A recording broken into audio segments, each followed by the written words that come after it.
વિષ્ણુ જય જય શ્રી ગોકુલેશ.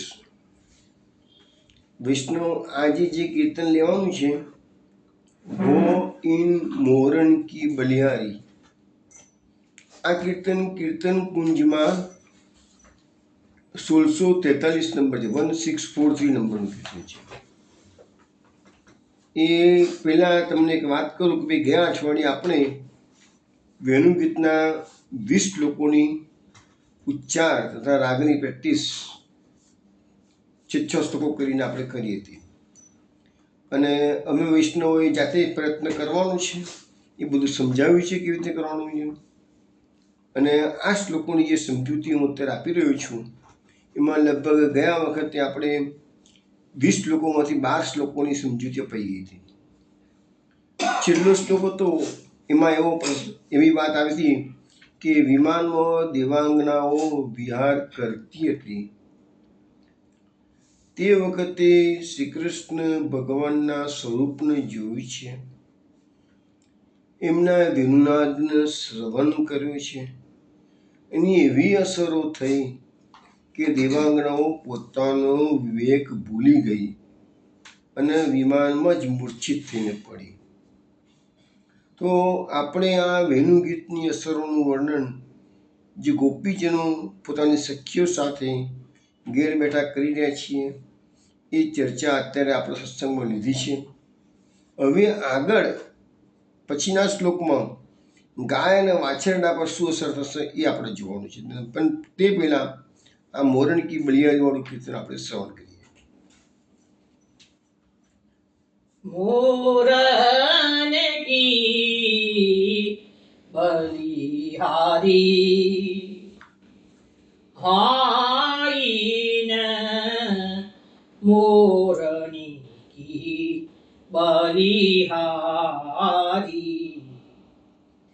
मोरनी की बलिहारी हाइन मोरनी बलिहारी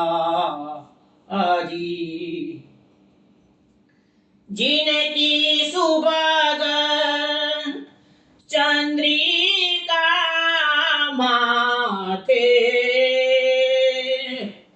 धरत गोबर धन धारी हाइन मोरनी बलिहारी बलिहारिया बांस बंस की बंसी शिशु कुमारी सदा रहती है करजू श्याम है एक होती न्यारी हाइन मोरनी की बलिहारी बलिहारी वा गुंज जाति की उपजी जगत उजियारी सुंदर हृदय रहत मोहन के कबहू टरत टारी हाइन मोरनी की बलिहारी बलिहारी कुल सैन सरित जी कहत कलिंग दुलारी निसी दिन कान आंगलिंगन आपून हुबई कारी हाइन मोरनी की बलिहारी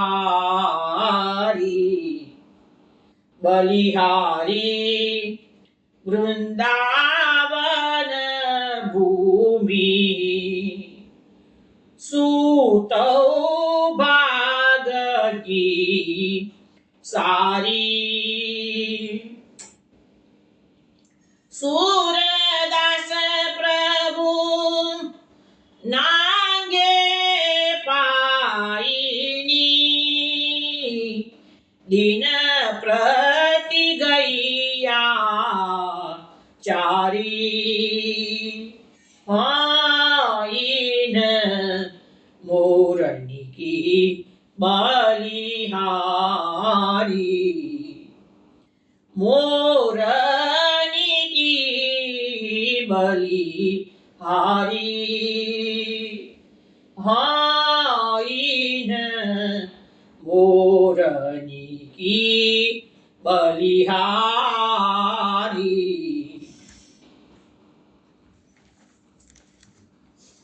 વૈષ્ણવ આ પદ આપે મલ્હાર રાગમાં શ્રવણ કર્યું છે. સુરદાસજી આ કીર્તનની અંદર 5 બલિહારી બતાવી રહ્યા છે. પહેલી બલિહારી છે મોરણની, કે મોરણ એવું ભાગ્ય છે કે જીનકી સુભગ ચંદ્રિકા માથે ધરત ગોવર્ધન ધારી. એ મોરનું કેટલું મોટું ભાગ્ય છે એટલે બલિહારી કીધી છે કે એમની જે પીછું છે એની ચંદ્રિકા છે એ ગોવર્ધનધારી એટલે શ્રી કૃષ્ણ ભગવાન પોતાના શ્રી મસ્તકે ધારણ કરે છે. બલિયારિયા બાસ બંશ કી બંસી સી સુકુમારી. બીજા નંબરમાં કઈ બલિહારી કે છે કે વાંસ, જંગલમાં જે વાંસ થતા હોય તો એ વાંસનું વંશ. કેમ તો વાંસ વંશની અંદર જ બંસીનો જન્મ થયો. બંસી પોલી છે બધું બરાબર છે, બંસીનું ઉત્પત્તિ સ્થાન તો વાંસ છે અને વાંસ પરથી જ બંસરી શબ્દ આવે છે, બંસી આવે છે શબ્દ. વાંસની પુત્રી એટલે બંસી સુકુમારી. સુકુમારી શબ્દ એકદમ કોમળ છે બંસરી. તો એ પણ એમ કે એને મહાભાગ્ય છે. શું કે ભાગ્ય છે? સદા રહતી હૈ કરજુ શ્યામ હૈ નેકહુ હોત ન ન્યારી. અરે આ બંસરી તો કાયમ માટે શ્રી કૃષ્ણના કરકમળમાં રહે છે અને ક્યારેય ભગવાન એને દૂર કરતા નથી. નેકહુ હોતી ન ન્યારી, જરાય દૂર કરતા નથી, પોતાની પાસે ને પાસે જ રાખે છે. ત્રીજી બલિહારી કોની છે? તો ગુંજામાળાની. બલિહારીમાં ગુંજ જાતિ કી ઉપજી જગત ઉજિયારી. આ ગુંજામાળા આખા જગતને ઉજિયાર કરનારી છે, પ્રકાશ ફેલાવનારી છે. સુંદર હૃદય રહત મોહન કે કબહુ તરત ન તારી. અને આ ગુંજામાળા પણ પ્રભુની કેવી પ્રિય છે, કાયમ માટે પોતાના વક્ષસ્થળ પર ધારણ કરે છે અને ક્યારેય એને કબહુ તરત ન તારી. કોઈને ક્યારે બી ગુંજામાળા પોતાના શ્રીકંઠમાંથી પ્રભુ દૂર કરતા નથી. વૈષ્ણવ તમને ખબર હશે જ કે જ્યારે સર્વપ્રથમ શ્રી મહાપ્રભુજીએ શ્રીનાથજી બાવાને પાટે બિરાજાવ્યા તે વખત સૌથી પહેલો જે શૃંગાર થયો હતો ને એમાં મોરચંદ્રિકા અને આ ગુંજામાળા બે જ વસ્તુ હતી. મોરચંદ્રિકા, ગુંજામાળા શૃંગારનું છે વેરી ફર્સ્ટ ટાઈમ. અને પછી આ વિવિધ પ્રકારના શૃંગારને બધું જે છે ને એ ગુસાઈજીના સમયથી બધું શરૂઆત થઈ છે. મહાપ્રભુજીના સમયમાં સાદા શૃંગાર હતા બધા. પછી શું કોની બલિહારી કીધી છે? બલિહારી કુલ સેન સરિતજી કહત કલિંગ દુલારી. હવે પર્વતોના કુલ, પર્વતોમાં એટલે એમાં કયો પર્વત? તો કલિંદગીરી મસ્તક એટલે કલિંદ પર્વત છે. તો એ કલિંદ પર્વતના કુલની પણ બલિહારી કે છે કે એ કલિંદ પર્વતમાંથી આ કાલિંદી દુલારી એટલે કાલિંદી પ્યારી એમની પ્રગટ થયેલી છે કે છે. હવે કાલિંદીનું મહાભાગ્ય, પર્વતોનું મહાભાગ્ય શું છે? તો પર્વતોની પુત્રી કાલિંદી અને નિષદિન કાન અંગ આલિંગન આપુન ભયકારી. કાયમ માટે શ્રી કૃષ્ણ ભગવાન આ કાલિંદીમાં પોતાનું આલિંગન આપે છે, એટલે મીન્સ કે સ્નાન કરે છે ભગવાન. અને સ્નાનના કારણે અહીંયા એવું જણાવવામાં આવે છે કે ભગવાનનું જે શ્રીઅંગનો શ્યામ રંગ છે ને, એ કાલિંદી શ્યામ એટલે રહી ગઈ છે. ભગવાને પોતાનો શ્યામ રંગ વારંવાર સ્નાન કરી અને કાલિંદી એટલે કે છે કે આપું હું ભય કારી. હવે કાલિંદી કારી એટલે થઈ ગઈ છે કૃષ્ણએ સ્નાન કર્યું છે કે એનો અર્થ એવો હતો કે કૃષ્ણના પ્રાકટ્ય પહેલા કાલિંદી કારી નહીં હોય એવું માની લઈએ આપણે. હવે પાછી બલિહારી કોની કીધી છે? બલિહારી વંદ્રાવન ભૂમિ સુતુ ભાગકી સારી. તો કે છે કે બલિહારી આ વંદ્રાવનની ભૂમિ પણ હું બલિહારી કરું છું, બલિહારી જાઉં છું, મારી જાઉં છું. સુતો ભાગકી સારી, આખું ભાગ્ય તો એનું મોટું છે. શું ભાગ્ય છે? સૂરદાસ પ્રભુ નાગે પાઈની દિન પ્રતિ ગૈયા ચારી. તો કે છે અહીંયા ગોપીઓ કે છે પોતાની સખીઓની સાથે રજૂઆત કરે છે કે આ બધું જો બલિહારી આ બધાના ભાગ્ય કેવા છે કે છે. તો સૂરદાસજી છેલ્લે કે છે કે અમારા પ્રભુ નાંગે પાયની એટલે કે કોઈ પણ પ્રકારના પાદુકા વગર પ્રતિદિન ગૈયા ચારી, આ વંદ્રાવનની ભૂમિમાં પોતે ગાયો ચારે છે પણ આ પાદુકાજી ધારણ કરતા નથી. તો નંગે પાવ, તો એ વંદ્રાવનની ભૂમિનું આ મહાભાગ્ય છે. તો એ ગોપીજનો આ કીર્તનની અંદર 5 ભાગ: મોરની બલિહારી, બંસરીની બલિહારી, પછી આ ગુંજામાળાની બલિહારી, કાલિંદીની બલિહારી અને વંદ્રાવન ભૂમિની બલિહારી. આ 5 મહાભાગ્ય બધાના કહેલા છે. ભગવાનની સાથે જે સંપર્કમાં આવે એ મહાભાગ્યશાળી હોય તો જ આવી શકે, નહીં તો પ્રભુ એને પોતાનાથી દૂર કરી દે, નજીક આવવા જ ના દે છે. એટલે આપણે વાત કરી છે ને ઘણી વખત કે નાગરીદાસનું પદ વારંવાર તમને શ્રવણ કરાવું છું કે છે કે પ્રભુ જો ધારે તો કે તમારે આપી દે, તો કહે છે કે દિન में लाख करोड़ बड़े बड़े राज देत हरी, दिन में लाख करोड़ પણ કાહુ કો નો વહી ખીચત अपनी ओर. આ નંદાસજીનું નાગરીદાસનું પદ છેમાં આવે છે કે ભગવાન તમે માગશો તો લાખો કરોડો તમને આપી દે, મોટા મોટા રાજપાટ આપી દે કે છે, આરામથી લઈ જાય બેટા, ચિંતા ના કરતું કે છે. પણ કાહુ કો નોઈ વે ખીચત अपनी ओर, પોતાની નજીક આવવા નથી દેતા. તો પછી એમના શ્રીઅંગ પર આ શૃંગાર જે આવે એનું કેટલું મોટું ભાગ્ય. કોઈ એમને નજીક જો કોઈને આવવા ના રહેતા હોય તો પોતાના શ્રીઅંગ પર જે ધારણ કરે એ બધું સ્વરૂપાત્મક છે. શૃંગાર ઠાકોરજીના જેટલા છે, ઠાકોરજીના સ્વરૂપ શૃંગાર નહીં, ઠાકોરજીની કોઈ પણ સેવામાં તમે જે કંઈ પણ વિનિયોગ કરો છો એ બધું સ્વરૂપાત્મક છે. એટલે તો મહાપ્રભુજી જ્યારે વૃંદાવન મથુરાની ગલીઓમાંથી કે રસ્તા પરથી પસાર થતા, રાજમાર્ગ પરથી પસાર થતા, તો દુકાનમાં જે સ્વરૂપો વેચાવા માટે મૂકેલા હોય ઠાકોરજીના મૂર્તિઓ, જે સાદી ભાષામાં કહીએ તો મૂર્તિઓ ચલિત થઈ હતી સ્વરૂપ દ્રષ્ટિ માત્રથી અથવા તો એના નજીક જવાથી. મહાપ્રભુજીનો પ્રતાપ કેવો હતો કે એ સ્વરૂપો ચાલવામાં દોડતા હતા મહાપ્રભુજી પાછળ. તો આ તમે જુઓ તો ખરા ખ્યાલ આવે કે આ માર્ગનો કેવો મોટો પ્રતાપ છે એમ. હવે આપણે આ કીર્તન પૂરું થયું છે. હવે આપણે વેણુ ગીતની અસરોનું વર્ણન જે કરી છે એમાં આપણે ગાયો અને વાસણા પશુ અસર થાય એની વાત કરીએ છીએ. ગાવસ ચક્રસ્થ મુખ નિર્ગત વેણુ ગીત, પિયુષ મુટ્ટભિત કર્ણ પુતૈ પિબંત્યમ, સાવાસ્નુસ્તન પય કવલાસ્મતસ્તુર, ગોવિંદ માત્મનિદશાશ્રુ કલા સ્પૃશંત્યમ.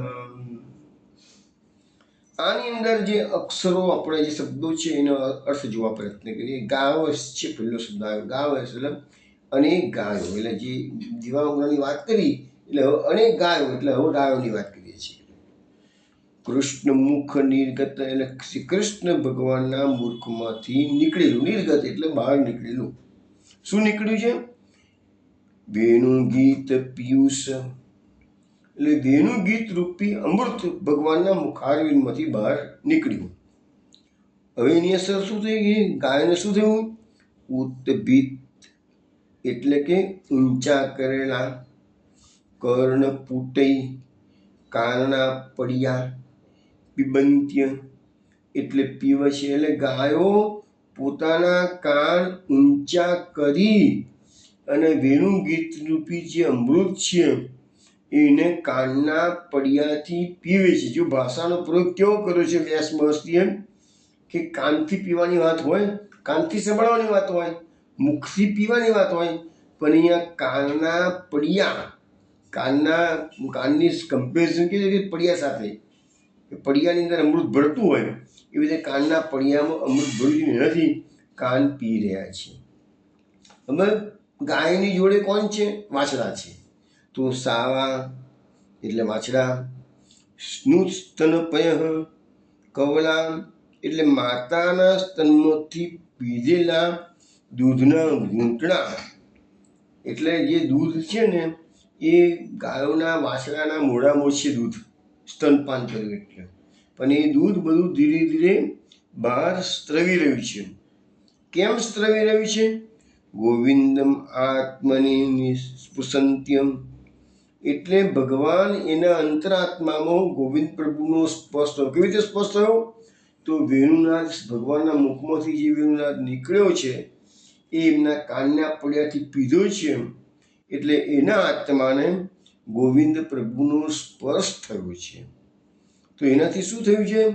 દશાશ્રુ કલા તષ્ઠુ એની આંખોમાં અશ્રુ ઉભરાઈ આવ્યા અને સ્થિર થઈ ગયા.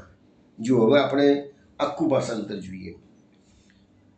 આ ગાયો ભગવાન શ્રી કૃષ્ણના મુખમાંથી નીકળતા વેણુ ગીત રૂપી પિયુષનું પાન પોતાના ઊંચા કરેલા કાનના પડિયા દ્વારા કરી રહી છે. એટલે પાન કરી રહી છે. કાનનાથી શ્રવણ નહીં પરંતુ પાન કરી રહી છે.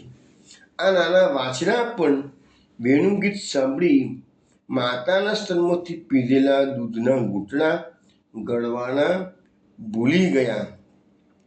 તેથી તે દૂધ એમના મુખમાંથી સ્ત્રવી રહ્યું છે. એટલે જે ગાયો હતી ને એ ગાયો પણ સ્થિર થઈ ગઈ અને જે વાછડા હતા એ પણ દૂધ પીતા પીતા સ્થિર થઈ ગયા. એટલે મુખમાં જે દૂધ ભરાયેલું હતું એ પેટમાં જવાના બદલે બહાર સ્ત્રવી રહ્યું છે. અને બંને ગાયો અને વાછડા એમના નેત્રમાં અશ્રુબિંદુ ઉભરાતા લાગ્યા. અને એનું કારણ એ છે કે જેવું વેણુ ગીત સાંભળ્યું એટલે ગોવિંદ પ્રભુનો ગાયોના આત્મામાં સ્પર્શ થયો છે. લખ્યું છે સ્પૃશંત્ય, સ્પૃશંત્ય સ્પર્શ થયો આત્માની સાથે. ગોવિંદમ આત્મની આત્મા સાથે ગોવિંદનો સ્પૃશંત્ય એટલે સ્પર્શ થયેલો છે. એની અસરો થઈ. એટલે વેણુમાં વેણુ ગીતની અસરો એ થઈ કે અશ્રુબિંદુ ઉભરાયા છે અને પોતે એકદમ ગાયો અને વાછડા સ્થિર થઈ ગયેલા છે. હવે આપણે એની સુબોધનીજીમાં સમજવાનો પ્રયત્ન કરીએ કે મહાપ્રભુજી શું સમજાવે છે આપણને. મહાપ્રભુજી કહે છે કે ભાઈ સુબોધનીજીમાં કે આ જે શ્લોક છે ને એમાં યશનું ભગવાનના જે 6 ગુણોની વાત 6 શ્લોકો કીધેલા ને, ઐશ્વર્ય વિદ્ય યશ, તો એમાં આ શ્લોકની અંદર ભગવાનનું યશ વર્ણન કરવામાં આવેલું છે. ગાયો અને વાછડા પોતાના પ્રકૃતિજન્ય સ્વભાવ છોડી વેણુ ગીતથી મોહ પામી. એટલે જો એમનો જે સ્વભાવ છે ગાયોનો અને વાછડાનો સ્વભાવ હોય દૂધ પીવાનું અને ગાયોનો સ્વભાવ હોય ચરવાનો, તો અત્યારે બધો પોતાનો જે પ્રકૃતિજન્ય સ્વભાવ છે એ છોડી દીધો છે અને વેણુના અનંત યશનું વર્ણેલા અને વેણુનું પાન કરી રહ્યા છે. કાનના પડિયાથી વેણુ પી રહ્યા છે. એટલે એમાં પીવામાં એમને સ્થિરતા પ્રાપ્ત કરેલી છે. હવે લખે છે અહીંયા મહાપ્રભુજી કે અપ્સરાઓની માફક ગાયો મોતો પામી, પણ અપ્સરાઓના એવી અસર એ નથી થઈ. ગાયો કાન ઊંચા કરી ઠાકોરજી દ્વારા કરેલું વેણુનાદ તો સાંભળે છે ને એટલા માટે તો અહીંયા શબ્દ આવે કે શ્રી કૃષ્ણ મુખ નિર્ગતા વેણુ ગીત પિયુષ એ શબ્દનો પ્રયોગ કર્યો છે. અને અહીંયા પિયુષ એટલે અમૃત થાય છે કે છે. હવે વેણુનાથથી આ અલગ પડી ગયું કે છે, કારણ કે આ ગીત સાંભળતા જ કાયોના કાન ઊંચા થઈ ગયા, સ્થિર થઈ ગયા, અને વાછડા હતા એ દૂધના ઘૂંટડા ઉતારી શક્યા નહીં, એટલે બહાર સ્ત્રવી રહ્યા છે. હવે ગાયોને જે મોહ થયો એમાં અપ્સરાનો મોહ થયો. એ બંનેમાં ભેદ શું છે કે અપ્સરાઓને શું થયું હતું કે એમને કૃષ્ણનું સ્વરૂપ પણ જોયું છે અને વેણુ ગીત પણ સાંભળ્યું. અહીંયા ગાયોએ સ્વરૂપના દર્શન કર્યા છે એવું લખ્યું નથી, પણ આપણે માની લઈએ છીએ કે ગાયોના દર્શન થયા જ હોય, પણ અહીંયા નથી લખ્યું. પણ અપ્સરાઓમાં તો લખ્યું છે, કૃષ્ણ નિરીક્ષ શબ્દ વાપર્યો છે અપ્સરાઓમાં. તો અપ્સરાઓ જે હતી ને એમને શું થયું કે સ્વરૂપના દર્શન માત્રથી એ દેવાંગનાઓમાં કામ ભાવનું ઉદ્દીપન થઈ ગયું છે, અને એના કારણે મોહવત મૂર્છા પામી ગઈ છે. જ્યારે ગાયોને મૂર્છા નથી થઈ, ગાયોને કામભાવ પેદા નથી થયો, ફક્ત ગાયો મોહ પામી ગઈ અને આ પિયુષનું પાન કરવા માટે એકદમ સ્થિર થઈ ગઈ છે. હવે લખ્યું છે કે પણ એ ગાયોને એવો મોહ થયો કે સ્થિર થઈ ગઈ, એનું એકમાત્ર કારણ એ છે કે વેણુ ગીતના માધ્યમથી ભગવાને ગાયોના આત્મામાં પોતાનો પ્રવેશ, ગોવિંદે પ્રવેશ કરેલો છે. હવે લખે છે અહીંયા ગાયો પશુ જાતિની છે અને એમનામાં ઠાકોરજીનો આવિર્ભાવ થાય એ કોઈ માનવા તૈયાર ના થાય, કારણ કે પશુ જાતિમાં ભગવાનનો પ્રવેશ થાય અને મનુષ્યમાં પ્રવેશ થતો તો નાકે દબાવીએ તો કેટલો તપસ્યા કરે, કેટલું પુણ્ય કરે, કેટલો ભાવ બતાવે અને ભગવાનનો પ્રવેશ થતો હોય છે. તો ગાયો તો પશુ કહેવાય, તેનામાં કીધી પ્રવેશ થાય. પણ અહીંયા લખ્યું છે કે ભગવાન કોણ છે? ગોવિંદ છે. અહીંયા ગોવિંદ શબ્દ જો જે શ્લોકોમાં ભગવાનના જે નામોનો પ્રયોગ કરવામાં આવે છે એની પાછળ વ્યાસ મહર્ષિ એમને કશું લખતા નથી. એની પાછળ એને બધી જ એના ભાવ એ પ્રકારે આપણાથી બનતો પ્રયત્ન એવું કરીશું કે એ નામનું મહત્વ ક્યાં છે, એ શ્લોકમાં એ જ નામ કેમ ભગવાનના હજારો નામ છે, કેમ બીજું નામ લખ્યું? અહીંયા ગોવિંદ નામ લખ્યું છે. કેમ? તો લખ્યું છે ગોવિંદ એટલે શું છે? ગો એટલે ગાય અને વિંદ એટલે ઇન્દ્રિયો. તો ગાયો છે અને ઇન્દ્રિય છે એ બંનેનો ઈશ્વર છે, ગોવિંદ કહેવાય કે છે. તમને કદાચ વૈષ્ણવ ખબર હશે જ કે થોડા વખતમાં આપણી પાછું ગિરિરાજ ધરણ લીલાનો રસપાન કરવાના છીએ, કારણ કે અત્યારે ઓલરેડી હવે 21મો અધ્યાય પૂરો થવા આવ્યો છે. 22મો અધ્યાય આવશે અને 24મો અધ્યાયથી તો ગોવર્ધન લીલા શરૂ થશે. તો એ વખતે ખબર હશે કે ઇન્દ્રએ જ્યારે ભગવાનનો અભિષેક કર્યો ગોવિંદ કુંડ પર, આપણે જઈશું ગોવિંદ કુંડ પર, તમને એ વખતે જઈ આવીશું, લીલાના દર્શન કરાવીશું. તો એ વખતે ગોવિંદાભિષેક જે થયો છે એટલે ભગવાનનું નામ પહેલી વાર ભાગવતમાં ગોવિંદ આવ્યું. એ પહેલાં ગોવિંદ નામનો તું ઉલ્લેખ ભલે કર્યો છે, પણ ગોવિંદ નામનો પ્રયોગ ખરેખર તો ઇન્દ્રએ પહેલી વાર કરેલો, કે કંઈ ગોવિંદાભિષેક થયો માટે. એમ તો આ 21મો અધ્યાય ચાલે છે, એમાં ગોવિંદનું નામ પણ એ ગોવિંદનું એ સંદર્ભની અંદર ગોવિંદ નામ મૂકવામાં આવેલું છે. બાકી ભગવાને ગર્ગાચાર્યજીએ જ્યારે નામકરણ કર્યું હતું ત્યારે ગોવિંદ નામ નથી મૂક્યું, એ વખતે નામ નથી આવ્યું ગોવિંદ નામ. એટલે આ ગોવિંદ એટલે ગાય અને ઇન્દ્રિયોના ઈશ્વર કે છે. આ ઇન્દ્ર જે છે પાછો પુષ્ટિ પ્રભુ છે અને પુષ્ટિ માર્ગમાં છે, એટલે એને આ પુષ્ટિ પ્રભુ જે છે એટલે આ ઇન્દ્ર એટલે આ ગોવિંદ, ગાયોનો ઇન્દ્ર, પેલો ઇન્દ્ર નહીં, સ્વર્ગનો ઇન્દ્ર નહીં. તો આ પુષ્ટિ પ્રભુ એને કોઈ મર્યાદા નડતી નથી, એટલે એમને તો ગાયોમાં પ્રવેશ કરતો ગાયોમાં પ્રવેશ કરી શકે, એને કોણ મર્યાદા રોકાણ? તો લખ્યું છે કે આપણો માર્ગ જે છે લોક વેદ મર્યાદાથી પરનો માર્ગ છે. એટલે પુષ્ટિ પ્રભુએ મર્યાદાનું પણ અતિક્રમણ કર્યું છે, અને એ પુષ્ટિ પ્રભુનું દૂષણ નથી પણ ભૂષણ છે, કારણ કે ગાયો જેવી મૂઢ જાતિમાં પણ પ્રભુ પોતાનો પ્રવેશ કરાવે છે. એટલા માટે અહીંયા કીધું છે કે દૂષણ નથી પણ એ ભૂષણ છે કે છે. તો આ ગોવિંદ, ભગવાન ગોવિંદનું પુષ્ટિ માર્ગીય શુદ્ધ વેદાતીત સ્વરૂપ છે. વેદાતીત સ્વરૂપ એટલે વેદમાં પણ જેનું વર્ણન કરવામાં આવ્યું એવું આ ભગવાનનું સ્વરૂપ છે. એટલે આપણો જે માર્ગ પુષ્ટિ માર્ગ છે ને એ વેદોક્ત માર્ગ નથી પણ વેદાતીત માર્ગ છે. વેદો પણ જેને પહોંચી શકે એટલા માટે તો કહે છે ને, એવો માર્ગ શ્રી વલ્લભ વર્ણો રે, જ્યાં નહીં પ્રવેશ વિધિ હરનો રે, જેને કાળ કર્મ ન બાંધે રે, યમતે શિર ધનુષ ન સાધે રે, એવો માર્ગ શ્રી વલ્લભ વર્ણો રે. આજે આપણે ગાયોની વાત નીકળી ગઈ ને, એટલે હું તમને એક વસ્તુ સમજાવું કે ગાયોમાં પણ બહુ સમજદારી હોય છે. ગાયો આટલા બધા પ્રાણીઓ છે, તો એમાં સૌથી મોસ્ટ ઇન્ટેલિજન્ટ બુદ્ધિશાળી પ્રાણી છે ને, જો આપણે કહીએ ને, તો એ ગાયો છે. અને અહીંયા જે આપણે વેણુગીતની અસરોમાં આવ્યું કે ગાયો એકદમ સ્થિર થઈ ગઈ, કે વાછડા દૂધ પીતા અટકી ગયા. તો ગાયોને ખાવા મળતું હોય તો ગાયોને ઘાસ ખાવા મળતું એને બહુ ભાવે, સ્તનપાન કરવાનું વાછડાને ખૂબ ભાવે. તો વેણુગીતની અસરો કેવી થઈ ગઈ એમ કે સ્તનપાન કરતા અટકી ગયા, ગાયો પોતાનું ચરતી ઘાસ ખાતી અટકી ગઈ. તો એવો અમે પણ અનુભવ કરેલો છે. અમારા પુષ્ટિ બંગલામાં લગભગ કશું નહીં તો એ 6 વર્ષ સુધી અમે અહીંયા ગાયોની સેવા કરતા. સવારે 6 થી લગભગ 8 સુધીમાં ધીરે ધીરે શરૂઆત સેવા કરી તો 5-7 ગાયો આવતી, પછી ધીરે ધીરે વધતી 25-30-35 સુધી ગાયો આવતી. સોસાયટીમાં આટલી બધી ગાયો આવે અને 2 કલાક સુધી રોકાય, આખી સોસાયટી ભરી જતી હતી. અને અમે સેવા કરતા અનુભવ કર્યો કે ગાયોના શરીર પર જો અમે હાથ ફેરવીએ ને, એટલું બધું ગાયોને ગમે. તો આજે ભાગવતમાં લખ્યું છે ને, એ પ્રકારે ઘાસ ચરતી હોય તો એના શરીર પર હાથ ફેરવવાનું ચાલુ કર્યો હોય એટલે ઘાસ એના તનકલું ઘાસનું મોઢામાં મૂકેલું હોય તો અડધું તનકલું બહાર અને અડધું તનકલું એના મોઢામાં હોય. અને એ બી એ સ્થિર છે. જે અમારો સામાન્ય સ્પર્શ પણ ગાયને થાય, અને જો આવી રીતે સ્થિર થતી અમે ગાયને જોઈ છે. અનેક ગાયોને અડધું તનકલું બહાર, અડધું તનકલું મોઢામાં, એકી ટસે એની દ્રષ્ટિ એક જ જગ્યાએ હોય, સ્થિર થઈ ગયેલી હોય, આંખમાંથી સતત અશ્રુનો પ્રવાહ વહેતો હોય. અને અમને ખ્યાલ આવી જાય કે ગાયને કેટલું આ અમારો સ્પર્શ છે, એ ગાયને કેટલું ગમે છે.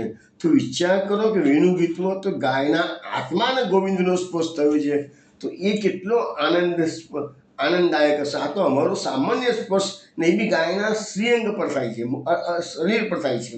એ એને એટલું ગમે છે. અમે જોતા હતા કે ગાયોને એટલું બધું ગમે કે સ્થિર થઈ જાય એટલું નહીં. અમે ગમે તેટલી વાર હાથ ફેરવ્યો હોય ને ત્યાં સુધી સ્થિરને સ્થિર જ રહે. એમ નહીં કે ચલો બહુ થઈ ગયું છે હવે મને ખાવા દો, એવું પણ નહીં. સ્થિરને સ્થિર રહે. બીજી વસ્તુ કે એને જગા બદલવી હોય તો એ ડોકી ઊંચી નીચી કરીને બતાવે કે તમે અહીંયા જ ફેરવો, હવે તમે અહીંયા જ ફેરવો, હવે તમે અહીંયા જ ફેરવો. તો મેં તો આ પ્રાણીને પણ કેટલું બધું પ્રેમ જોઈએ છે. એવું વાછડાઓ પણ હાથ ફેરવીએ અને તમને બહુ જ ગમે, એટલે દૂધ પીતા પણ અટકી જાય બધા વાછડા. અને એમાં એક વાછડી તો એવી હતી કે અમારા ઘરમાં જ આવતી થઈ ગઈ હતી. અમે એને ઘરમાં આવવા પણ દેતા હતા અને ઘરમાં ગમે તે રૂમમાં જાય, એવું બધું થતું. પણ એ વાછડી 6 મહિના સુધી અમે અમારા ઘરમાં આવવા દીધી. પછી મોટી થઈને પછી પત નથી કરતી, અમને અમારું કહ્યું નથી કરતી, એટલે પછી હેરાન કરતી થઈ. પછી અમે એને ઘરમાં આવવાની બંધ કરાવી દીધી, બહારથી એને ખવડાવતા હતા. પણ આ બધા અનુભવો છે કે ગાયોની જે વાત આપણે જોઈએ છીએ તે વસ્તુ સાચી છે. અને ગાયોને શું છે કે આપણે આ વાછડી છે એને અમે ટીંકું પાડ્યું હતું. ટીંકું આટલી બધી 30-35 ગાયો ઊભી હોય, અમે ટીંકું કહીએ ને એટલે બધાને આગળ કરીને એકદમ આવી જાય ગાય. પણ એટલું ખરું કે ગાયો કોઈ સોસાયટીમાં ભલે છાન મૂતર ને બધું કરતી હતી, પણ બીજા કોદાળ કોઈને હેરાન નથી કર્યા ખાય. કેટલું સમજદાર પ્રાણી હતું કે છે. બીજી વસ્તુ તમને કહું કે વડોદરાની અંદર મારા કારેલીબાગમાં એક મીનાબેન અબીન રહે છે.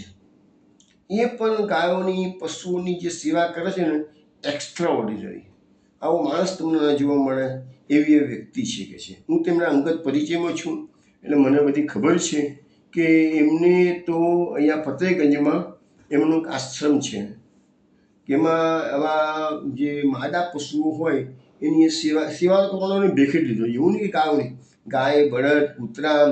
અહીં પોતું ગયો તો વાંદરો હતો, અને મેં તો વાંદરાને તમે સેવા કરો છો, ગધેડું પણ હોય, વાંદરો હોય, હરણો હોય, ગમે તે બીમાર હોય તો એની સેવા કરે. અમે એનો અનુભવ કર્યો છે મીનાબેનનો કે અમારા ઘર આગળ આટલી બધી ગાયો આવતી જતી હતી, તો ઘણી વખત ગાય બીમાર થઈને પડી જાય તો ત્યાં ત્યાં સ્થિર થઈ જાય અથવા તો સૂઈ જાય, અમને એમ કે ભાઈ એમનો આરામ કરે છે ખાધા પછી. પણ ઘણી વખત 4-5 કલાક સુધી ઉઠે નહીં એટલે ખબર પડે કે બીમાર છે. મીનાબેનને ફોન કર્યો હોય તો તરત એમના માણસો ટેમ્પો લઈને આવે અને ગાયને ઊંચી કરીને આશ્રમમાં લઈ જાય એને સેવા શુશ્રૂષા કરતા હતા. ખરેખર આજે પણ એ બેન કરે છે સેવાનું કામ, એક્સ્ટ્રા ઓર્ડિનરી છે ગાયોનું કામ કરે. એક પ્રસંગ તમને કહું મીનાબેનનો અનુભવનો. એક વખત અમારા અહીંયા કારેલીબાગમાં VIP રોડ છે, એ VIP રોડ પર કેટલીક ગાયો રસ્તાની વચ્ચે આવીને સૂઈ ગઈ. હવે ટ્રાફિકને હેરાન થવા મળ્યા, બધા ફરિયાદો થઈ કે ભાઈ આટલી બધી ગાયો રસ્તાની વચ્ચે સૂઈ જાય છે તો બધા સ્કૂટરો વ્હીકલો જાય કેવી રીતે એમ. એટલે કોર્પોરેશનવાળા આવ્યા, ગાયોને ઉઠાડવાનો પ્રયત્ન કર્યો, ગાયો ઉઠતી નથી એટલે દંડા લઈને આવેલા હતા, દંડા મારવાના ચાલુ કર્યા. કોઈ ગાય દંડા ખાય પણ ગાયો એટલી હઠીલી હતી, ઉઠે જ નહીં રસ્તામાંથી. પછી કોઈએ મીનાબેન અમીનને ખબર કરી કે આ VIP રોડ પર તો ગાયો બેઠી છે ને કોર્પોરેશનવાળા દંડા મારે છે ને ઉઠતી નથી. મીનાબેન તાત્કાલિક પોતાના સ્કૂટર પર આવ્યા અને એક એક ગાયને ડોકે વળગીને જે વાળ કરીને કે માં આટલું બધું માં સહન કરો છો, એના કરતાં માં તમે ઊભા થઈ જાઓ, માં તમે ઊભા થઈ જાઓ. એક એક ગાય, જે ગાયને ડોકી વળગે ને માં તમે ઊભા થઈ જાઓ કે એટલે ગાય ઊભી થઈને સાઈડમાં હટી જાય, બીજી ગાયને પકડે, ત્રીજી ગાયને. મેં કીધું આ બધું મેં સાંભળ્યું ત્યારે મને કીધું હવે ગાયોમાં પણ કેટલી બધી સમજદારી હોય છે એમ.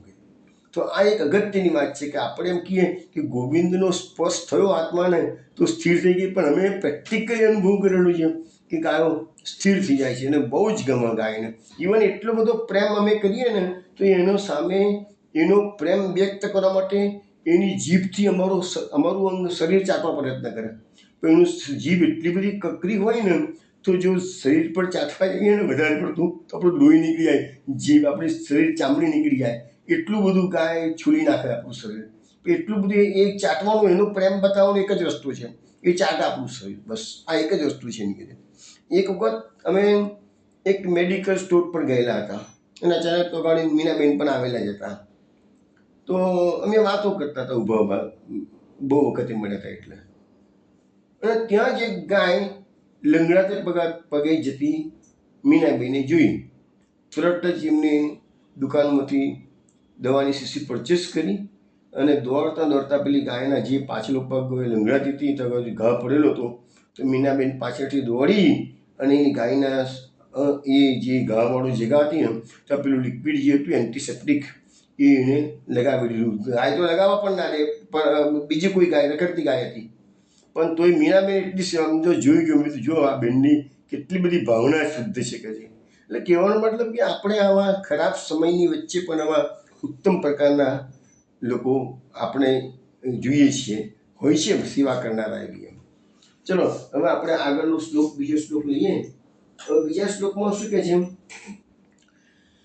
પ્રાયો બતાંબવ્યંગા મુનિયો વનેસ્મિન કૃષ્ણે ક્ષિતમ તદુદિતમ કલવેણુ ગીતમ આરુયે દ્રુમભુજાન રુચિર પ્રવાલાન શૃણવંત મિલિત દશો વિગતાન્ય વાચ.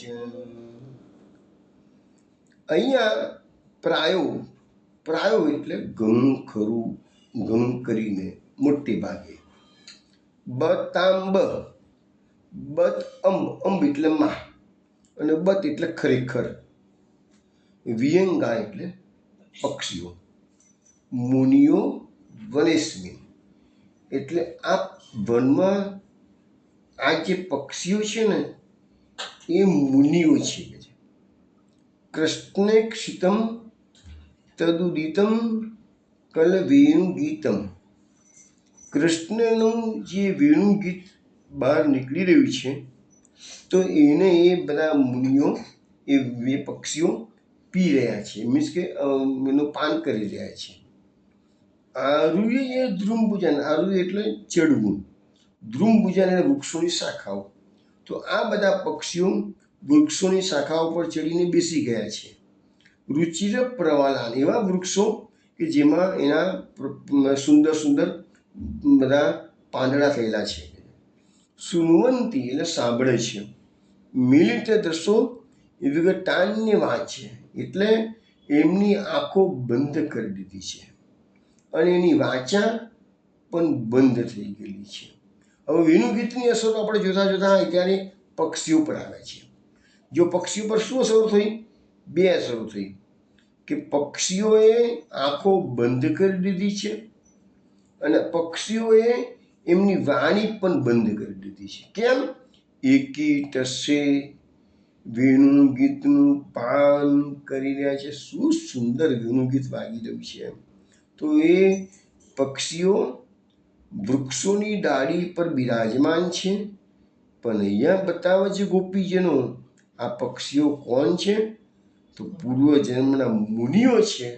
એ જ ભગવાનની લીલાનું આસ્વાદન મેળવવા માટે વ્રજની અંદર પક્ષીઓ બનીને આવ્યા છે. જો આપણે ઘણી વખત કહીએ છીએ ને કે વ્રજ ભૂમિનું મને પંખીડું બનાવજે, કોઈ દે મને આ વ્રજમાં આપજે, એ આપણે ગાઈએ છીએ ને, તો એ વસ્તુ ઇવન નંદદાસના પદોમાં પણ આવે છે, રસખાનના પદોમાં પણ આવે છે કે ભાઈ કાલિંદી કુલ, તમે કાલિંદીના કિનારે કદમની ઝાડ પર મને એમ કે જો ખગ હો તો વસેરા કરું, મારું પક્ષી બનાવું તો મને કાલિંદીના કિનારે કદમની ડાળી પર મને જન્મ આપજે કે છે, તો પક્ષી બનાવું. તો એવું બધું પદોમાં આવે છે આપણે રસખાનના પદોમાં. ઇવન નંદાસજી પણ એ જ વસ્તુ માંગેલી છે. ઘણા ભગવદીઓ માગી વ્રજમાં કોઈ પણ પ્રકારનો વ્રજમાં જન્મ હમણાં આપો. તો વ્રજમાં જન્મ કેમ માગે છે? આવી રીતે ભગવાનની વેણુગીત સાંભળવા મળે તો એનો એક આનંદ છે. હવે આપણે આખા શ્લોકની અર્થ સમજવા પ્રયત્ન કરીએ.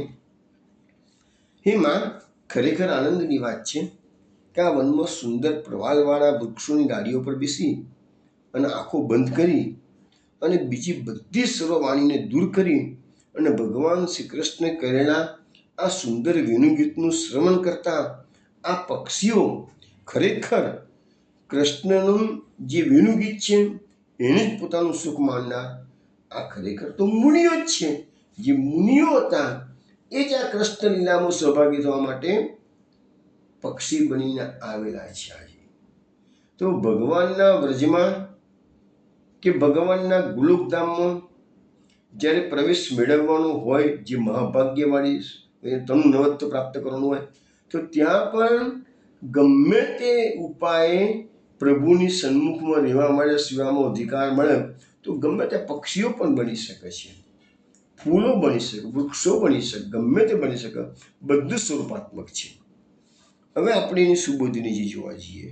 શું કહે છે અહીંયા મહાપ્રભુ? સુબોધનીજીમાં કહે છે કે આ ગોપીઓ નિર્ગુણ છે. અને હવે અહીંયા મા શબ્દનું જો અત્યાર સુધી જેટલા ગોપીજનો, તમે એક વસ્તુ ઓબ્ઝર્વ કરી હશે કે અત્યાર સુધીમાં આપણે જેટલા ગોપીગીતના શ્લોકો જોયા ને એમાં ગોપીજનો પોતાની સખીને કહી રહ્યા છે, અંદર અંદર ચર્ચા કરી રહ્યા છે, એટલે સખ્ય શબ્દ આવતો હતો. પણ હવે સખ્ય શબ્દ નથી આવ્યો, અહીંયા મા શબ્દ, અંબ અંબ અંબ એટલે મા. એટલે હવે કેમ અંબ શબ્દ એ તમને સમજાવું છું. આ ગોપીઓ નિર્ગુણ છે. યશોદાજી સાથે તેમનો સ્નેહ સંબંધ છે. આ યશોદાજીના ઘરની કન્યાઓ છે. પાછી જેમ ગાયોનો, ધનનો, રત્નોનો સંગ્રહ કરવામાં આવતો, એમ એ જમાનાની અંદર ઉત્તમ ઉત્તમ કન્યાઓનો પણ સંગ્રહ કરવામાં આવતો અને કન્યાઓને દ્રવ્યથી ખરીદી અને રાજાને દાનમાં આપવા માટે પોતાના ઘરમાં રાખવામાં આવતી. એટલે પોતાના ઘરના મેમ્બર તરીકે એમને ઉછેરીને મોટી કરાતી હતી. અલ્ટિમેટલી વેચાતી લઈ આવ્યા હોય અને એ પછી રાજા મહારાજાને દાનમાં અપાતી હોય. તો યશોદાજી અને નંદરાયજીના ઘરની જે કુમારિકાઓ હતી એ આ વેણુગીતની અસરોનું વર્ણન જ્યારે કરતી હોય અને એ વખતે યશોદાજી ત્યાં આવી ગયા હોય ચિંતા, એટલે યશોદાજીને પછી સંબોધીને કહે છે, માં, આ બધા પક્ષીઓ છે ને એ તો પૂર્વજના મુનિઓ છે. ઘણું કરીને કેમ કીધું છે? 100% નહીં, મોટે ભાગે એમ. એ કેમ એ જોઈએ છે આપણે. હવે કે છે કે જ્યારે ભગવાને વેણુનાદનો આરંભ કર્યો ત્યારે ભગવાનનું જ્યારે પક્ષીઓ હતા પહેલાં ટાંકો ખુલ્લી હતી એમની, એટલે દર્શન પણ કર્યું અને વેણુનાદનું શ્રવણ કર્યું. પણ એની અસરો એવી થઈ ગઈ કે એમની આંખો બંધ કરી દીધી. એમના ચીચી અવાજ કરતા હોય કે બીજો અવાજ કરતા હોય, કલરવ બધું બંધ થઈ ગયું. કેમ? એકી ટસે એ વેણુનાદના શ્રવણનું પાન કરી રહ્યા છે. પણ ભગવાન તો ગૌચારણ કરતાં કરતાં આગળ નીકળી ગયા. તો આગળ નીકળી ગયા તો પણ પક્ષીઓ એ જે ડાળી પર બેઠેલા છે તો રહીને એમનું વેણુનાદ શ્રવણ કરી રહ્યા છે અને ઉડીને બીજે જતા નથી, કારણ કે આંખો મીચીને બેઠેલા છે અને એકી તસે ધ્યાનમાં લાગેલા છે, એમ સુબોધનીજીમાં લખે છે. મહાપ્રભુજી વિશેષમાં પણ બતાવે છે આપણને કે વેણુના આ જે 6 ગુણોની વાત કરેલી તે વેણુનો આ શ્રી ધર્મ છે. ઐશ્વર્ય, વીર્ય, યશ, ત્યાં સુધી વાત આવી ગઈ. હવે આ શ્રી ધર્મ છે. હવે તરુની શાખા પર બેઠેલા પક્ષીઓ વેણુનાદ રૂપી પિયુષનું પાન કરે છે અને પિયુષનું પાન એ શ્રીની અનંતતાનું સૂચક છે. હવે લખે છે મહાપ્રભુજી કે ગોપીઓ આ વેણુ ગીતનું વર્ણન કરતા કરતા ભગવાનની વાતો કરતા કરતા અચાનક નંદાલય પાસે આવી ગયા છે. અને નંદાલય પાસે આવી ગયા ને તો યશોદાજી એકદમ બહાર આવી ગયા. એટલે યશોદાજીને જોયા એટલે પછી ગોપીજનો જે અંદર અંદર સખી કરીને વાત કરતા હતા એના બદલે યશોદાજીને જોયા. એટલે યશોદાજીને અહીંયા જોઈને કહે છે કે માં, તમને ખબર છે કે છે તમારા લાલાએ જે વેણુ ગીત વગાડ્યું છે ને એની અસરો કેવી છે? અમે એની વાતો કરી રહ્યા છીએ. માને એમ થાય કે આ ગોપીજનો શેની વાતો કરી રહ્યા છે? તો માં, અમે તો એની વાત કરી રહ્યા છીએ. જુઓ પક્ષીઓ છે ને બધા, એની અસર તો તમે જુઓ માં. તો એવા આ ગોપીજનો માને કે છે. હવે એક બીજી શક્યતા એવી પણ બતાવે છે અહીંયા મહાપ્રભુજી સુબોધનીજીમાં કે ગોચારણમાં સવારનો લાલો ગયો છે, માના લાલાની ચિંતા ખૂબ થાય છે કે છે, એટલે એમનું આજે ઘરમાં મન લાગતું નથી. એટલે યશોદાજીને થયું ગોપીજનો બધા ભેગા થઈને શું વાતો કરે છે. જ્યાં જોતો ખોરી કે છે લાલાની લીલા તો બધી મારા કરતાં ગોપીજનોને વધારે ખબર છે કે છે. એટલે માં પોતાની ક્યુરિયોસિટીથી, પોતાની ઉત્કંઠાથી ગોપીજનો જ્યાં બેસીને આ ચર્ચા કરતા હતા ત્યાં માં આવી ગયા છે. માએ ગોપીજનોએ આ માતાને આજે પોતાની પાસે આવેલા જોયા એટલે પણ એમને સંબોધન કર્યું છે કે માં, આ પક્ષીઓ જે છે ને એ વેણુનાદ શ્રવણ કરી રહ્યા છે. હવે આવો જ શ્લોક પાછો યુગલ ગીતમાં આવશે. તો યુગલ ગીતમાં પાછું જ્યારે ગોપીજનો યુગલ ગીતમાં પણ વેણુનું જ વર્ણન છે, પણ એમાં શું ફરક છે પછી તમને સમજાવીશ એ વખતે. પણ એ વખતે પણ જશોદાજી પાછા એક વખત ગોપીજનો જ્યાં વર્ણન કરી રહ્યા છે ત્યાં આવી જાય છે. એટલે એ વખતનો શ્લોક આવશે તવ સુત સતી યદાધર બિંબે દત્ત વેણુર્નયત સ્વર જાતિ. હવે એમાં જશોદાજીને ગોપીજનો અહીંયા અંબ કીધું છે ત્યાં સતી શબ્દ વાપર્યો છે. સતી ગોપી જશોદાજી સતી છે. અને તવ સુત, તવ સુત તમારો પુત્ર, અહીંયા એમને તમારો પુત્ર શબ્દનો પ્રયોગ કર્યો છે કે તમારો પુત્ર યદાધર બિંબે, અધરબિંબ પર જ્યારે વેણુને ધારણ કરે છે ત્યારે શું થાય છે માં? એમ કરી અને ગોપીજનો જશોદા માતાને બધાઈ આપે છે કે તમારા પુત્રની વેણુની અસર આવી થયેલી છે. તો એવો પણ એક શબ્દ આવશે એ વખતે. હવે અહીંયા માતાજી છે યશોદાજી છે ને આખા બ્રજમંડળમાં બધાના માતાજી જ છે કે છે, કારણ કે એનું કનૈયાની માં એટલે બધાની માં થઈ ગઈ કે છે. તો એ ગોપીઓ કે છે માં, આ તરુની શાખા પર બેઠેલા પક્ષીઓ છે ને તે કદાચ મુનિઓ જ છે. હવે જો આ પ્રાય શબ્દ એટલે કે ઘણું ખરું આ મુનિઓ છે. હવે જો પ્રાય શબ્દનો પ્રયોગ ના કરે અને સીધું જ કહી દે કે આ મુનિઓ છે તો જશોદા માત્ર દલીલ કે તમને કેવી રીતે ખબર પડી કે આ મુનિઓ છે? તો તમે બધા કોણ હતા પહેલાં કહો કે છે. તો આ પ્રોબ્લેમ ઊભો થાય પછી ગોપીજનોને. પોતાની ઓળખ જશોદાજી પાસે પ્રકટ નથી કરવી એટલે ગોપીજનો 100% નથી કહેતા કે આ પક્ષીઓ મુનિ છે, કારણ કે પ્રાય એટલે ઘણું ખરું કરીને આ મુનિઓ છે. એટલે એટલા માટે કે અમે એવું માનીએ છીએ એટલે તમને કહીએ છીએ કે જેમ એટલે જશોદામાં સામે બીજી દલીલ કરે નહીં. આ બધું મહાપ્રભુજી સુબોધનીજીમાં આપણને સમજાવે છે.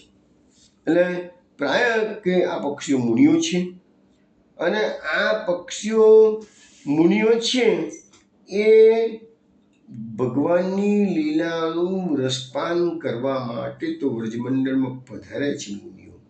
ભગવાનને કેટલાય જન્મો સુધી ભગવાનને કાલાવાલા કર્યા, તપસ્યા કરી, ભગવાનની સેવા કરી ત્યારે આ લીલામાં સહભાગી થવા મળે. કોઈ સામાન્ય જીવ ભગવાનની લીલામાં નજીકમાં આવવાની હિંમત જ ના કરી શકે. તો આ પક્ષીઓ તો ભલે પક્ષીઓના રૂપમાં પણ અલ્ટિમેટલી મુનિઓ છે, મૌન થઈને બેઠા છે. ઠાકોરજી વિનોદ કરતા પસાર થયા, દર્શન કર્યા, વિનોદ શ્રવણ કર્યો. ઠાકોરજી ગયા પછી પણ એ બધા સ્થિર ને ત્યાં જ બેસી રહ્યા છે કે છે. બીજી ઉડી હવે કે છે પક્ષીઓ ઉડીને કેમ બીજે ના ગયા? તો લખીએ બીજે ઉડી જવાથી જે રસ પ્રાપ્ત થયો છે એ કદાચ ખંડિત થઈ જાય અને રસોનો પ્રતિબંધ આવી જાય, એટલા માટે મૌન થઈને સરવાણીનો ત્યાગ કર્યો છે.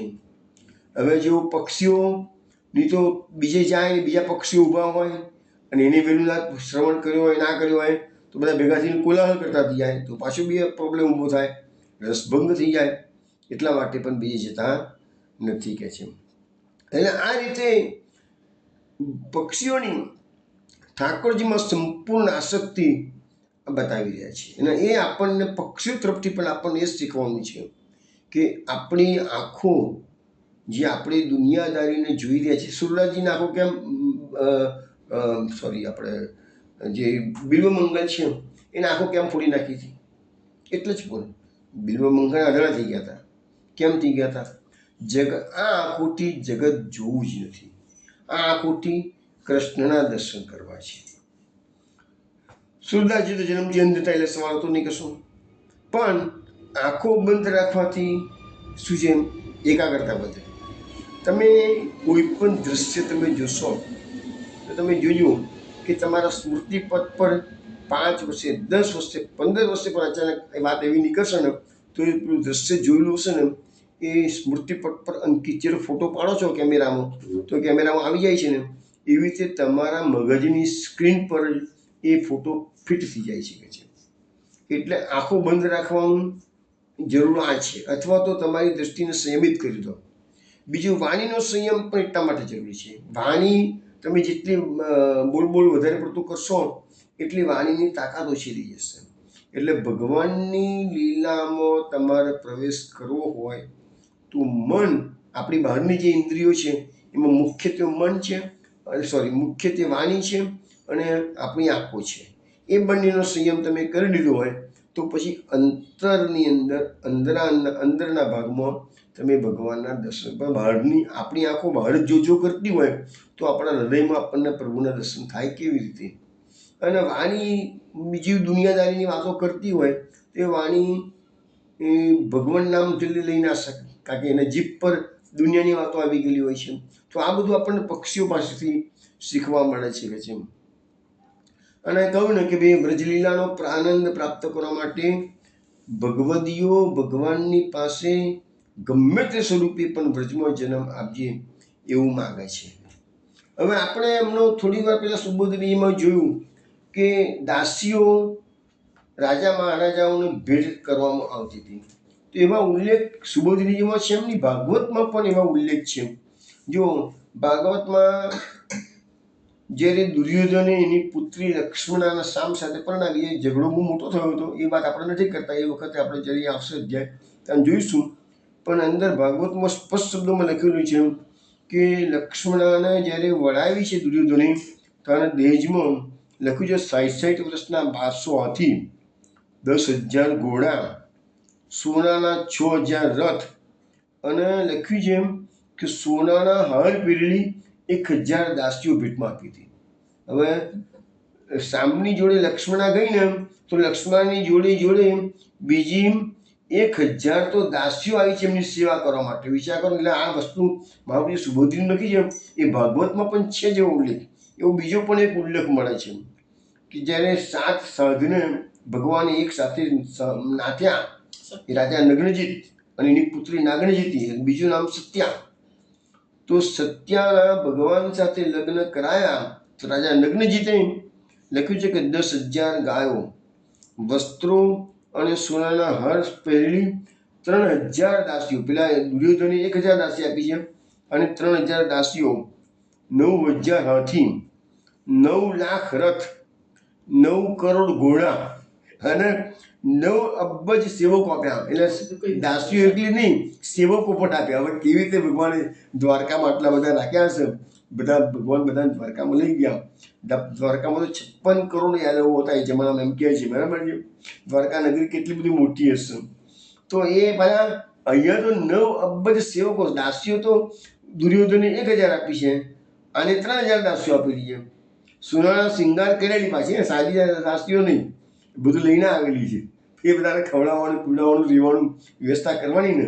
તો એ જમાનામાં દાસીઓને આવી રીતે કન્યાઓને વચ્ચેથી લાવી ઉછેરીને મોટી કરવાની અને પછી ભેટમાં આપવાની પ્રથા ચાલતી હશે. થોડા વખત પહેલાં મેં તમને જગન્નાથપુરીનો કિસ્સો કહેલો, જયદેવની વાત કરેલી કે જયદેવને જે ગીત ગોવિંદના રચ્યા હતા, જયદેવ છે મહાન કવિ થઈ ગયા, અને એને રાધા કૃષ્ણના દિવ્ય પ્રેમનું વર્ણન કરતું ગીત ગોવિંદ એક અમર કાવ્ય લખ્યું છે, ખૂબ સુંદર કાવ્ય છે. તો એ વખતે મેં એક વસ્તુ કહી હતી કે એ વખતે દેવદાસીની પ્રથા ચાલતી હતી. દેવદાસી એટલે શું છે કે પોતાની છોકરીને તો મંદિરમાં ભગવાનની સેવામાં સમર્પિત કરી દે. એટલે મંદિરમાં નૃત્યાંગના તરીકે કે મંદિરમાં નાનું મોટું કોઈ પણ કાર્ય હોય એને કરવાનું, એટલે મંદિરની દાસી. દેવદાસી એટલે ભગવાનની દાસી થઈ ગઈ. પછી એના પપ્પા મમ્મી એના ગરબા સાથે એનો કોઈ સંબંધ ના રહે. તો એ જ્યારે બ્રાહ્મણ હતો અને એ બ્રાહ્મણે નક્કી કરેલું કે મારા ત્યાં જે કન્યા જન્મશે, આ કે એના સંતાન થતું નહોતું, તો મારું પહેલું સંતાન જન્મશે ને એને હું જગન્નાથ મંદિરમાં ભેટ કરી દઈશ. તો એના ત્યાં છોકરી જન્મી, એનું નામ પદ્માવતી રાખેલું.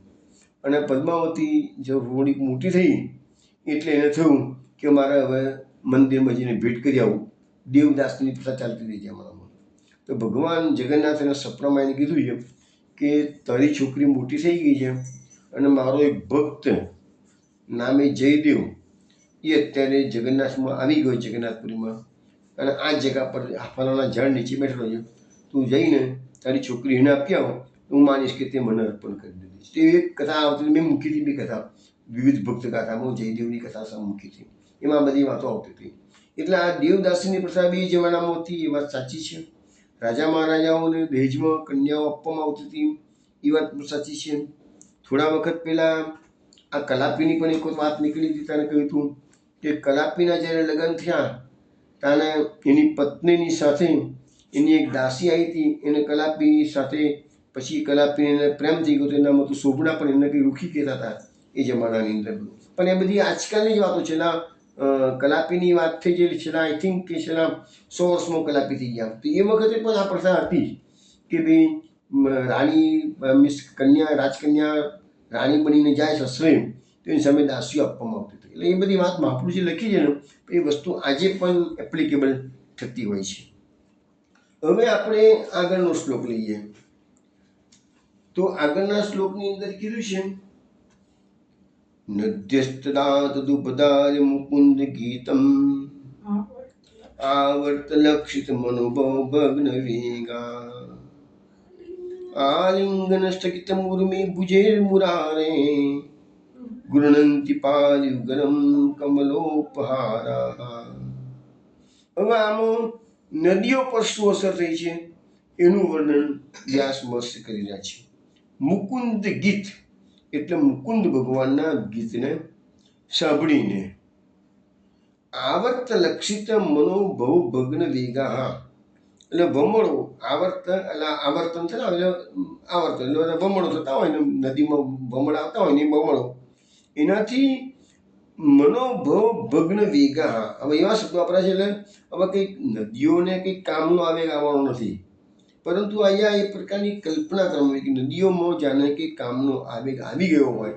ભગવાનની વેણુનાથની અસરોમાં મુખ્યત્વે શું છે કે સ્મરવેગ છે. આપણે વાત થઈ ગઈ કે સ્મરવેગ, સ્મર એટલે કામ, એ કામનો આવેશ એકદમ ઉદ્દીપન કરે છે આ ભગવાનની વેણુ. પછી ભલાને કામાવેશ આવી જાય છે આ વેણુના કારણે. પણ ગોપીઓમાં જે કામનો આવેગ આવ્યો, નદીઓમાં જે કામનો આવેગ આવ્યો, એટલે એ નદીઓ પોતાના જળને વમળો વધારે છે. એટલે બતાવી રહ્યા છે કે અમે પણ રોમાંચિત થઈ ગયા છીએ. નદ્યસ્તના એટલે એ વખતે નદીઓ, મુરારે આલિંગન સ્થગિતમ પાદયુગલમ એટલે મુરારી ભગવાનના આલિંગન માટે સ્થિર કરેલા ચરણો. પાદયુગલ એટલે ચરણયુગલ, અને આલિંગન એટલે આલિંગન, અને સ્થગિતમ એટલે ભગવાનનું આલિંગન કરવું છે એટલે સ્થિર થઈ ગયેલા ચરણયુગલ.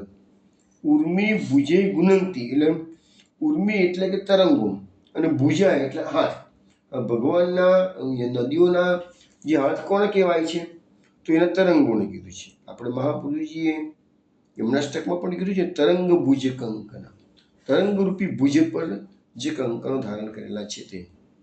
અને નિતમ મહાપ્રભુજીએ યમનાષ્ટકમાં વર્ણન કર્યું છે, એમાં જે તરંગો છે એને ભુજા બતાવી છે મહાપ્રભુજીએ, અને એના જે કિનારા છે એને યમુનાજીના નિતંબ બતાવેલા છે. નિતંબ તથા સુંદરી એવો આપણને શબ્દનો પ્રયોગ કરેલો છે. તો અહીંયા પણ એ વસ્તુ છે કે તરંગો રૂપી હાથ વડે ગ્રહણ કરે છે. કમલોપહારા એટલે કમલોના ઉપહાર લઈને, એટલે ભેટો લઈને, કમળની ભેટો લઈને. હવે શું આખો અર્થ જોઈએ કે આ તો મેં તમને ટુકડા પાડીને સમજાવ્યું. હવે આખો અર્થ આપણે લઈએ. મુકુંદ ભગવાનના વેણુ ગીતને સાંભળીને વમળો એટલે કે લહેરોથી જણાતા કામદેવથી જેમનો વેગનો ભંગ થયો છે. એટલે જે સ્થિર રીતે એ નદીઓ વહેતી હતી, પણ આ જેવો વેણુનાદ થયો એટલે એમનામાં કામનો આવેગ આવ્યો, એટલે એનો એ વેગનો ભંગ થયો. એ નદીઓએ શું કર્યું? તો કમલોની ભેટ લીધી, કમલોનો ઉપહાર લીધો, અને મુરારી ભગવાનના જે ચરણ કમળો છે એને આયા કે ભગવાન તો જમનાજીના કિનારે રહીને આ વેણુનાદ કરી રહ્યા છે. વૃંદાવનની ભૂમિ અને જમનાજીનો કિનારો.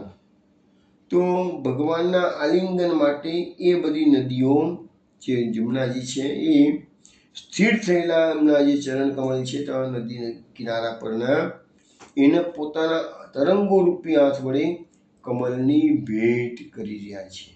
એટલે નદીઓ પર અસર શું થઈ? તો એનો વેગ હતો એ અટકી ગયો છે. આ નદીઓ પર અસર બતાવે છે. અને એ નદીઓ વેગ અટકી ગયો એટલે એ એમને જે કમળો એમનામાં ઉગેલા છે એ કમળોની ભેટ ભગવાનના ચરણ કમળમાં કરી. એટલે બે રીતે થયું, વેગ અટકી ગયો અને ભગવાનનું પૂજન કર્યું. એટલે વેણુનાદની અસરોમાં આ બે વાત અહીંયા મુખ્યત્વે આવી છે. હવે અહીંયા જે આપણે 6 ગુણધર્મો જોઈએ છીએ એમાંનો ગઈ વખતે ગયા શ્લોકમાં શ્રી ગુણધર્મો જોયો હતો. આ છે જ્ઞાન ધર્મોનું વર્ણન આવ્યું છે. હવે જ્ઞાન ધર્મ કેમ કીધો છે? નદીઓનો સ્વભાવ પર વિજય થયો. આપણે યમુનાજીની વાત પણ આવે છે ને, સ્વભાવ વિજયો ભવે વધતી વલ્લભ શ્રી હરિ.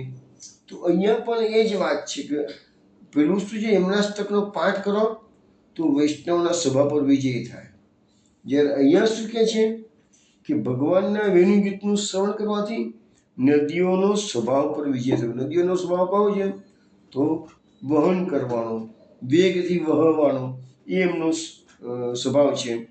પણ ભગવાનના વેણુનાદના કારણે એમનો વેગ શાંત થઈ ગયો છે, સ્થિર થઈ ગયો છે.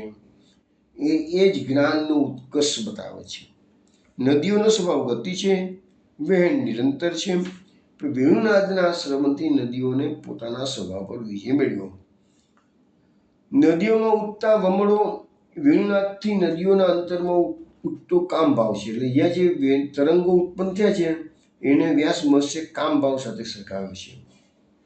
જેવી રીતે કામના તરંગો બધાના હૃદયમાં ઉઠતા હોય એવી રીતે નદીઓના નદીઓમાં પણ આ તરંગો ઉત્પન્ન થયા. હવે નદીઓ અપ્સરાઓની જેમ દેવતાઓ છે. એટલે નદીઓને આપણે માતાનું સ્વરૂપ આપેલું છે ને, તો એ જ્યાં દેવતાઓ છે એટલે એની સાથે તો બીજી કોઈ લીલા ભગવાનની સંભવ નથી. પણ નદીઓએ પોતાના તરંગો રૂપી હાથથી આલિંગન માટે સ્થિર કરેલા શ્રી ભગવાનના ચરણ કમલ પર પોતાના હૃદય કમલ ધરાયેલા. નદીઓમાં જે કમલ થયા છે એ ભગવાનના ચરણ કમલમાં હૃદય કમલ ધર્યા છે એવું બતાવે છે. અને આ રીતે ઠાકોરજીના યુગલ ચરણને સ્પર્શ કરવાનો નદીઓનો હેતુ છે. હવે આ શ્લોકની અંદર બીજી અગત્યની વાત આવે છે. આ શ્લોકમાં તમે જો ઓબ્ઝર્વ કર્યું હોય ને તો એક મુકુંદ શબ્દ આવ્યો. ભગવાન માટે જેવો શબ્દ આવ્યો મુકુંદ, અને બીજો શબ્દ આપણે છે મુકુંદ ગીતમ. એ મુકુંદ શબ્દ આવ્યો જમનાષ્ટકમાં પણ છે. મુકુંદ વર્ધની જુઓ નદીઓની વાત છે યમનાષ્ટકમાં પણ યમુનાજીની વાત છે. અહીંયા મુકુંદ શબ્દ આવ્યો તો મહાપ્રભુજીએ મુકુંદ શબ્દ મૂક્યો છે. પછી મહાપ્રભુજીએ મુરરી પુષ્ટ સંતુષ્ટથી એવા શબ્દો મુરારી શબ્દનો પ્રયોગ કર્યો છે મહાપ્રભુજીએ યમનાષ્ટકમાં. તો અહીંયા પણ કીધું છે આલિંગન સ્થગિતમ ઉર્મી ભુજેર મુરારી. તો અહીંયા મુરારી શબ્દનો પ્રયોગ વ્યાસ મહર્ષિએ કર્યો છે. તો મહાપ્રભુજી પણ ત્યાં કર્યો છે. જો બંનેમાં નદીઓની વાત છે, બંનેમાં મુકુંદ ભગવાનની વાત છે, બંનેમાં મુરારી હોય. તો નદીઓ સાથે મુકુંદ અને મુરારીને શું લેવા દેવા છે? એ નામોની ભગવાનને તો લેવા દેવા છે જ, પણ નામોને શું લેવા દેવા છે? મહાપ્રભુ સમજાવે છે કે મૂળ શબ્દ એટલે મૂળ દૈત્ય. મૂળ દૈત્ય મુરારી, મૂળ વત્તા અરી બરાબર મુરારી. તો મૂળ દૈત્યનું અરી દુશ્મન છે ભગવાન. કોણ છે મૂળ દૈત્ય? તો તમને ખબર હશે કે જ્યારે નરકાસુરને મારવા માટે ભગવાન ગયા 16,000 કન્યાઓને મુક્ત કરવાની હતી, તે વખતે એનું જે મુખ્ય હતું ને એનું જે મૂર્તિ ખાઈ હતી એનું રક્ષણ કરનારો હતો મૂળ સેનાપતિ હતો. તો મૂળ અને એના બધા સાગરીતો હતા બધા. તો મૂળને પહેલા ભગવાને માર્યું છે એટલે ભગવાનનું નામ પડ્યું મુરારી. તો એ પાણીનો એ રાક્ષસ પાણી મરીનારો છે. તો મૂળ દૈત્યના દુશ્મન શેરીને મુરારી કહે છે. મૂળ રાક્ષસ જન્મ રહેલા દોષોનું પ્રતીક છે, જન્મ રહે છે એટલે અહીંયા મુરારી શબ્દનો પ્રયોગ કરવામાં આવેલો છે. એટલે મુરારી પ્રભુ આ રાક્ષસનો નાશ કરનાર છે. નદીઓના જન્મમાં રહેલા આધ્યાત્મિક દોષોની નિવૃત્તિ અહીંયા કરવામાં આવેલી છે. મુરારી પ્રભુ આ નદીઓના ભગવાનની સેવામાં અનુપયોગી દેહ સંબંધી રૂપી અવિદ્યાનો નાશ કરે છે. એટલે મુરારી ભગવાનનું કામ શું છે? મૂળ દૈત્યનો નાશ કરવાનો છે અને જળમાં રહેલો જે અવિદ્યાનો દોષ છે એ ભગવાન નાશ કરે છે. માટે નામ પડ્યું છે મુરારી. અને એટલે મહાપ્રભુજીએ સુબોધજીની યમનાષ્ટકમાં મુરરી પ્રેમ ભાવુકા શબ્દનો પ્રયોગ કર્યો છે. મુરરી પુષ સંતુષ્ટથી પણ કહેલું છે કે અને મુકુંદ ભગવાનનો શબ્દનો પ્રયોગ એટલા માટે કર્યો છે કે મુકુંદ શબ્દ એટલે કે મુક્તિમ દદાતી હતી મુકુંદ. તો મુક્તિ જે આપે છે ને એને. તો યમુનાજીમાં તો એ શક્તિ છે જ કે તનું નવત્વ આપણે પ્રાપ્ત કરાવી શકે છે યમુનાજી. એટલે સંસારના જન્મ મરણના ફેરાઓથી આપણને મુક્ત કરાવે છે. માટે મહાપ્રભુજીએ મુકુંદ રતિવર્ધિની શબ્દનો પ્રયોગ કરેલો છે. બીજા ભગવાનના નામ નથી લીધા યમનાષ્ટકમાં. અને બીજી આ નદીના જે શ્લોક છે એમાં પણ મુરારી અને મુકુંદ એ 2 શબ્દો છે. ચલો વૈષ્ણવ, હવે આપણે આવતીકાલ રાત્રે 8 વાગે મળીશું. ત્યારે જે વાદળ છે એ ભગવાનની કેવી રીતે સેવા કરે છે એના વિશે વાત કરીશું. ત્યાં સુધીમાં જય શ્રી ગોકુલેશ. જય શ્રી ગોકુલેશ. જય શ્રી ગોકુલેશ. જય શ્રી ગોકુલેશ.